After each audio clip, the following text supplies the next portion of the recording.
Hello po. Nga po pala si Mr. JCL and pag-usapan po natin yung outing, yung part 2 ng outing nila Kalingap Rap.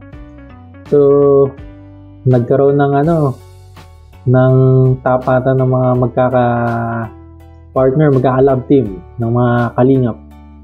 And nagkaroon ng palaro si Kalingap Rap.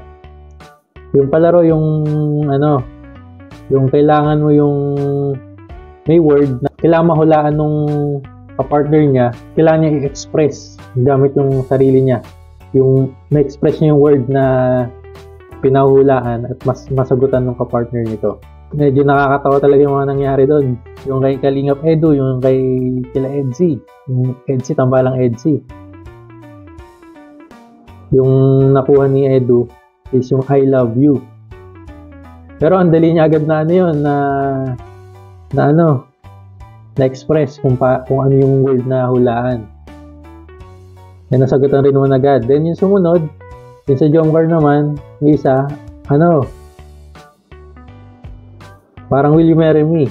Pero mas madali rin. Siyempre, madali rin nila ma-express. Gumanon lang, alam na, di ba? So, lumuhod si Jomcar. So, ang dali lang talaga na-express. Said Rose, hindi rin nagpatalo. Talagang lumalaban din. Lalo na yung kay tambalan ni Lolo saka ni Melka. Ang galing. Medyo parang lang sila. Nag-unwind lang muna sila sa mga problema issue.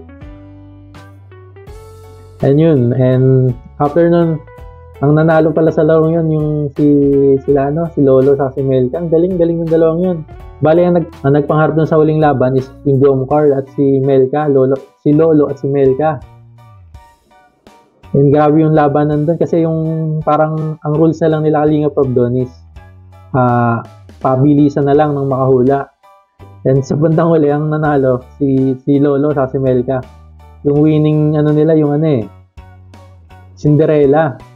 And medyo madali nga yun kasi siyempre, lahat naman siguro alam mo yung Cinderella, din nagubad lang ng kinela si Lolo bago lumuhod.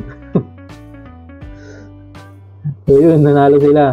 May mga papremyo yung mga doon. Then may sumunod ng laro, yung meron silang yung sa paunang mag-top doon sa may upuan. Ang laro naman na yun, hulaan yung title ng kanta. And yun, ang nanalo doon, si Joy. Saka ang kapartner kasi ni Joy doon ay si Dan. So, yun.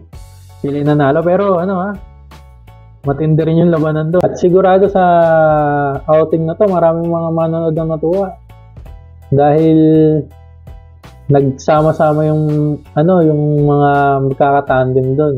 So, yung mga sinusuporta nila, nandun lahat. So, nagpalaro pa nga, di ba? So, talagang maraming mga supporter ang natuwa dito, sigurado. And yun lang po.